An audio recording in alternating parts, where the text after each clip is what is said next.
কই গো আবিল্লার মা, এদিকে আয়, ওদিকে যাও। তোমার পোলা কি করছে? কি হইছে? আমার পোলা কি করছে?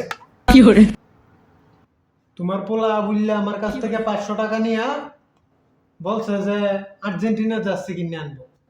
এখন কি আর জার্সি কিনে আনছে? ব্রাজিলের জার্সি কিনে আনছে।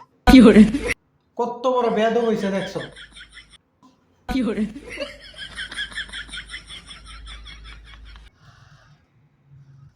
আর শুনো, এই ঘরে হলুদ কোনো জিনিস চলবো না।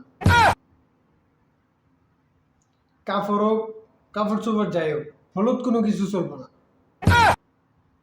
এবং কি তরকারিতেও হলুদটা দিবা না। হলুদ ছাড়া তরকারি রান্না, কথাটা যেন মনে থাকে।